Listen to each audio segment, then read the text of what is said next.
Okay po, maganda topic natin. Okay, minsan ako naka-comment to ng kababayan natin. Bakit daw sila may mga sakit, hindi daw nagpapadoktor, pero gumagaling naman?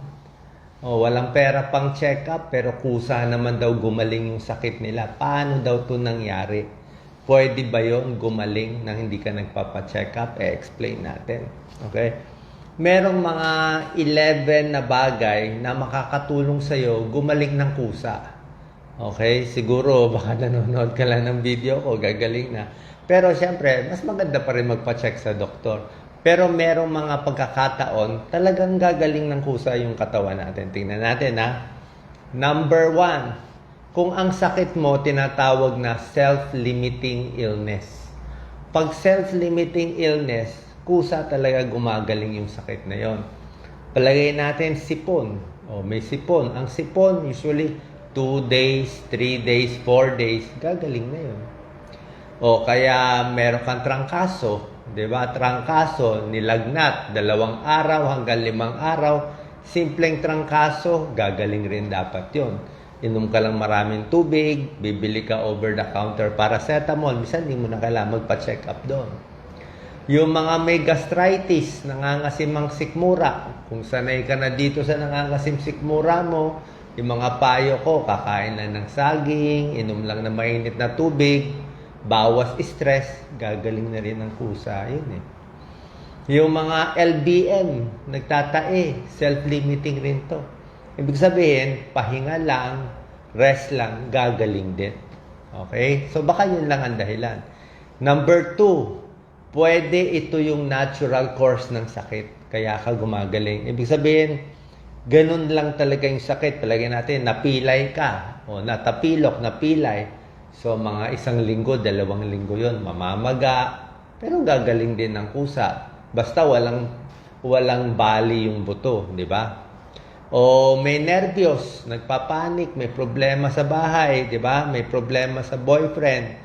Pero after some time, pag nasanay ka na sa nervyos mo, sa anxiety mo, gagaling din eh. Pag tumatanda, nawawala din. So, pwede rin talagang gumaling ng kahit hindi nagpapatingin. Number 3, pwedeng malakas ang immune system mo. Okay? Mga strong immune system. So, may mga tao talaga maganda yung genes eh. Bihirang magkasakit. Oo, pwedeng wala siyang bisyo, okay? Hindi uminom ng alak, hindi naninigarilyo, walang bisyo. Kaya kahit tamaan ng sakit, mabilis gumaling. Diba? Ibig sabihin, healthy sila eh. Fit na fit eh. Diba? Malakas gumaling, malakas immune system. May taong ganyan eh. May tao naman, masakitin, konting naubuhan lang, magkakasakit na. So, pwede rin yon. Baka malakas immune system mo. Number 4, pwedeng previous experience. Sanay ka na dun sa sakit.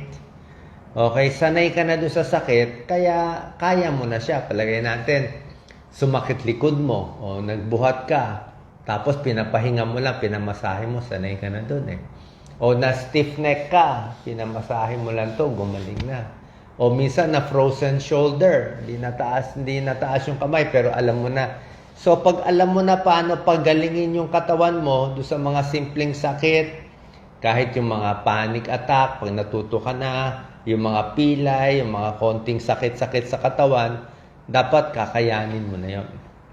Number 5, pwede rin gumaling kahit hindi nagpapacheck up, yung mga magaling, laging positibo sila. Positive thinking, malakas magdasal, diba? Minsan pusa lang gumagaling eh. Meron din ganon. Number 6, pwede rin na nag-over-the-counter medicine ka, kaya gumagaling, di ba? Palagay natin, meron kang allergy. Allergy, di ba? Hindi makatulog, laging may sipon, masakit dito sa laging may tumutulong sipon. Baka umiinom ka ng anti-allergy, antihistamine. May ubo minsan, mild cough, baka nagka-cough syrup. May masakit, baka minsan nagpa-pain reliever. So, ito, over-the-counter lang. Pwede kayo gumaling ng kusa. Number 7, baka nag-alternative medicine. Lalo na sa probinsya, di ba? Wala naman doctors. Yung mga malalayong lugar, di ba? Puro halamang gamot, di ba? Yung turo ng mga ninuno natin. Meron din gumagaling. Basta, mild lang ang sakit. Okay, wag lang yung malala na sakit. Number 8, bakit gumagaling yung mga iba walang check-up? Baka healthy ang kinakain nila. Right foods, tamang pagkain, very healthy sila. Baka yun ang dahilan. Number 9, baka maganda lifestyle. Okay? Baka sapat ang tulog ng pasyente. Okay? Kompleto siya exercise. Balance ang diet niya. Hindi siya overweight. Kaya kahit tamaan ng mga sakit, kayang-kaya. Di ba, may ibang tao, kahit matrangkaso, baliwala eh. Kayang-kaya. Minsan, 2 taon, 3 taon, never nagkakasakit eh. Meron naman iba, mahina, mabilis tamaan ng sakit. So, minsan nakukuha yan, tulad sinabi ko, healthy lifestyle, sapat na tulog, yung mga gamot na home remedies, nakukuha na yan. Number 10, baka malakas siya uminom ng tubig. Di ba, tinuturo ko sa inyo? Tubig lang, lunas na sa maraming sakit. O, baka kompleto ka, good hydration. Baka 8 baso hanggang 10 basong tubig o 8 to 10 glasses of fluid or water in a day. Kasi tubig lang, marami nang mapapagaling eh. Yung mga urinary tract infection, UTI, balisawsaw, kaya na ng tubig. Yung mga nangangasimantyan, gastritis, kaya na rin ng tubig yan eh. Diba? Yung nai-stress, nervyos, minsan tubig lang, pwede na yan eh. Mainit masyado, tubig din. Tubig sa sikmura. Marami nagagawa ang sapat na tubig, lalo na kung warm water. Maligam-gam na tubig para sa tiyan, para sa kidneys, napakaganda. Number 11, gumagaling kusa, meron tayo tinatawag na placebo effect. Naturo ko na rin to. Anong ibig sabihin ng placebo effect?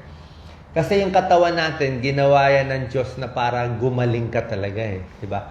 Basically, yung katawan natin magaling, papagalingin ka naman dapat talaga eh. Mag-a-adjust siya mag-isa. Yung placebo effect, ibig sabihin, baka meron kang iniinom na whatever na inumin, baka over-the-counter medicine o halamang gamot. Pero, pag iniisip mo na gagaling ka, pag iniisip mo, gagaling ako, nabasa ko, gagaling ako dito. Usually, gagaling ka talaga. Effective to. Kahit bigyan ka ng tableta na walang laman, magugulat kayo. Kahit isang tablet na kahit asukal lang siya, pinainom mo sa isang tao, sabihin mo lang, gagaling ka dyan, magandang gamot yan. Pero walang laman yun asukal lang yan. Pag pinainom mo sa kanya, mga 40% gagaling. Bakit? Iniisip niya kasi gagaling siya eh. Iniisip niya, may ininom ako. So, yung katawan mo, parang masusunod siya eh. Actually, nasa Bible yan, di ba?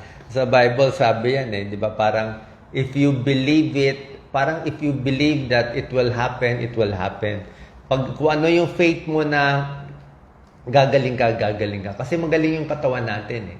So, pag isip mo, gagaling ka, lalakas ako dito, mawawala tong sakit, nawawala yung sakit. Pero pag iniisip mo, naku, hopeless na ako, may cancer na ako, malala na ako, o hindi na ako tatagal, ganito na, lalo kang nadidepress, lalo napapabilis. Diba? So, pwede natin gamitin ito, ang point ko. Pwede natin gamitin yung sariling mekanismo ng katawan para gumaling, matulungan kayo nang walang gamot. Ito nga, wala nga check-up, sarili mo lang eh. Tulad ng sinasabi ko, healthy lifestyle, di ba? Malakas na immune system, tamang inom ng tubig, sapat na tulog. Tulog napakahalaga. Minsan tulog lang, gagaling ka na. Tulog lang. Itulog mo 8 oras, 10 oras. Back pain, mga trangkaso, pulmonya, tulog lang. Kasi pag tulog ka, nakakapahinga yung katawan eh. Pero yung laging puyat, nako, hindi gagaling yun. Laging puyat, ang daming iniisip, ang daming galit, hindi gagaling. So, anyway, ito mga tips ko, ito lang yung mga possibility kung hindi malala yung sakit, diba? Dapat monitor mo pa rin sarili mo, self-care, pwede rin yun. Pero syempre, puwera sa gumagaling dito, meron namang pagkakataon, malaking tulong din naman ng doktor, diba? Pag seryosong sakit na, kailangan na natin ng doktor. Palagyan natin na stroke. Wala tayong choice na stroke, kailangan talaga sa ospital.